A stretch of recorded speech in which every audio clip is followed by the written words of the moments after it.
नमस्कार प्यारे बच्चों, मैं अनीता बैरागी आज आपको कक्षा 10वीं विज्ञान में पाठ 1 रासायनिक अभिक्रिया एवं समीकरण समझाऊंगी। तो सबसे पहले हम समझेंगे रासायनिक समीकरण। रासायनिक समीकरण होती क्या है, जिनमें रासायनिक परिवर्तन होता है। तो रासायनिक समीकरणों को वाक्य के रूप में जो समझाना होता है वो बहुत लंबा हो जाता है, उनका विवरण जो होता है वो बहुत लंबा हो जाता है, तो उन्हें हम समीकरण के रूप में समझाएंगे। ठीक है, तो सबसे पहले हम रासायनिक समीकरण को शब्द समीकरण के रूप में समझाएंगे, जो कि आसान भाषा में समझाया जा सकता है। तो हम एक अभिक्रिया लेंगे जिसे शब्द समीकरण की सहायता से समझाएंगे, फिर उसे रासायनिक समीकरण में परिवर्तित करेंगे। तो हमने समीकरण ली है मैग्नीशियम का ऑक्सीजन के साथ दहन, ऑक्सीजन की उपस्थिति में दहन।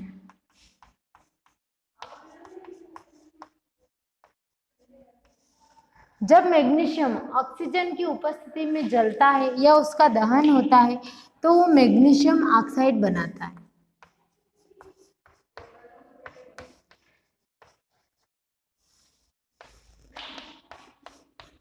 ये हमारी शब्द समीकरण हो गई। रासायनिक समीकरण को वाक्य के रूप में समझाना बहुत लंबा हो जाता है, इसलिए उसे हम शब्द समीकरण और रासायनिक समीकरण के रूप में समझाते हैं। तो ये हमने शब्द समीकरण के रूप में समझाया, मैग्नीशियम का ऑक्सीजन की उपस्थिति में दहन हुआ तो उसने मैग्नीशियम ऑक्साइड बनाया। अब हम इसे रासायनिक समीकरण में परिवर्तित करते हैं। तो हमें पता है मैग्नीशियम को Mg के रूप में लिखा जाता है और ऑक्सीजन को O2 के रूप में लिखा जाता है।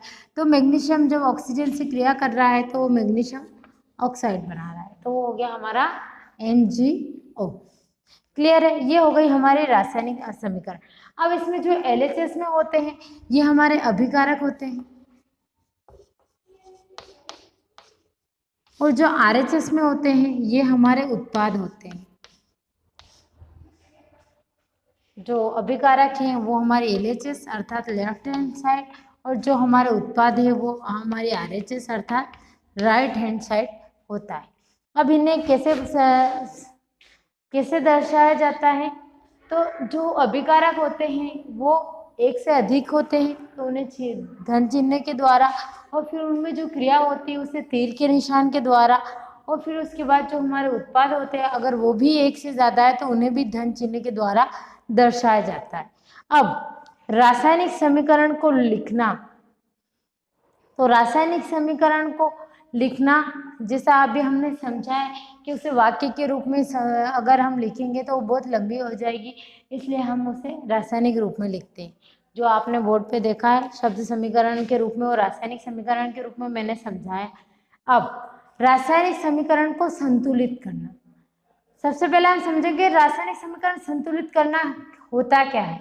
तो जो हमारे LHS के अभिकारक है उनकी परमाणु संख्या और जो हमारे RHS के उत्पाद है उनकी परमाणु संख्या अगर समान होती है तो वो हमारी रासायनिक समीकरण संतुलित है, उसे हम संतुलित रासायनिक समीकरण कह सकते हैं। तो इस संतुलित रासायनिक समीकरण को भी हम उदाहरण के द्वारा समझेंगे, जिसमें मैं एक शब्द समीकरण लूंगी, फिर उसे रासायनिक समीकरण में परिवर्तित करूंगी, और फिर उसके परमाणुओं की संख्या जो होगी परमाणु संख्या उसकी हम तुलना करेंगे। तो आगे देखिए, हम एक रासायनिक समीकरण ले रहे हैं, जिंक की सल्फ्यूरिक अम्ल के साथ अभिक्रिया करने से जिंक सल्फेट और हाइड्रोजन का निर्माण होता है। तो हमने लिया है जिंक, उसको हमने सल्फ्यूरिक अम्ल के साथ क्रिया करा है।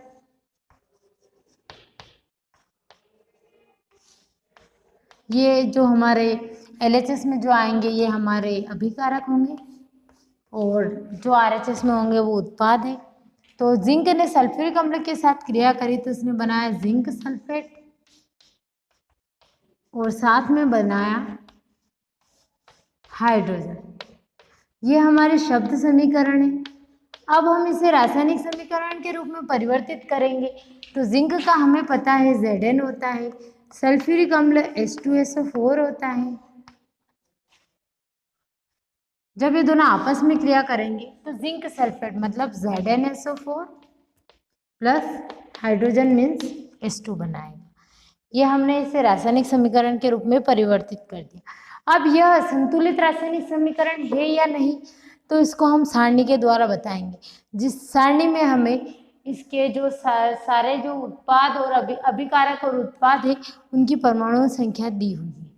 तो हमारे पास 4 उत्पाद है, सॉरी 2 उत्पाद, हमारे पास टोटली उत्पाद और अभिकारक के रूप में 4 है।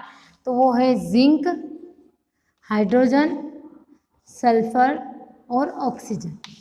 तो अब हम इसके ये जो हमारे LHS में ये हमारे अभिकारक है, तो इनकी परमाणु संख्या देखेंगे, और जो RHS में है हमारे उत्पाद, उनकी परमाणु संख्या देखेंगे। तो हमें देखेंगे कि हमारा जिंक का परमाणु संख्या जो होती है वो 1 होती है, हाइड्रोजन की 2 होती है, सल्फर की 1 होती है और ऑक्सीजन की 4 होती है। वैसे हम यहाँ पर भी देखेंगे तो हमारा जिंक की 1 है, हाइड्रोजन की 2 है, सल्फर की 1 है और ऑक्सीजन की 4 है। तो जब हम अभिकारक और उत्पाद की परमाणु संख्या देखते हैं तो हम देखते हैं कि दोनों समान है, अर्थात यह जो हमारी रासायनिक समीकरण है यह संतुलित रासायनिक समीकरण है। संतुलित रासायनिक समीकरण सबको समझ में आई होगी कि संतुलित रासायनिक समीकरण वह समीकरण होती है जिसमें अभिकारक और उत्पादकों की परमाणु संख्या जो होती है वो समान होती है। अब हम आगे बढ़ते हैं, तो आगे हम देखेंगे रासायनिक अभिक्रियाओं के प्रकार। तो रासायनिक अभिक्रियाओं के प्रकार में पहला आता है संयोजन अभिक्रिया।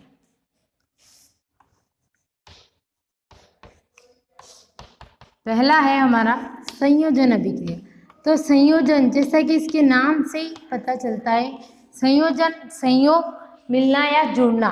तो संयोजन अभिक्रिया वह अभिक्रिया होती है जिसमें 2 या 2 से अधिक अभिकारक आपस में मिलकर एकल उत्पाद का निर्माण करते हैं, जिसमें अभिक्रिया में अभिकारकों की संख्या 2 या 2 से अधिक हो सकती है, लेकिन जो उत्पाद होगा वो सिर्फ एक ही होगा, और साथ साथ में वह ऊष्मा का भी निर्माण करेगा, उत्पाद के साथ में ऊष्मा भी उत्पन्न करेगा या उसका निर्माण करेगा। तो उसे हम एक समीकरण के द्वारा समझ लेते हैं। वो समीकरण है हमारा CaO। तो CaO होता है हमारा बिना बुझा हुआ चूना। तो बिना बुझा हुआ चूना जब जल के साथ क्रिया करेगा तो वो बनाएगा बुझा हुआ चूना, जिसका सूत्र होता है CaOH2। और जैसा कि बताया गया है कि संयोजन अभिक्रिया में 2 या 2 से अधिक उत्पाद मिलकर 2 या 2 से अधिक अभिकारक मिलकर एकल उत्पाद का निर्माण करते हैं और साथ में क्या उत्पन्न करते हैं, ऊष्मा।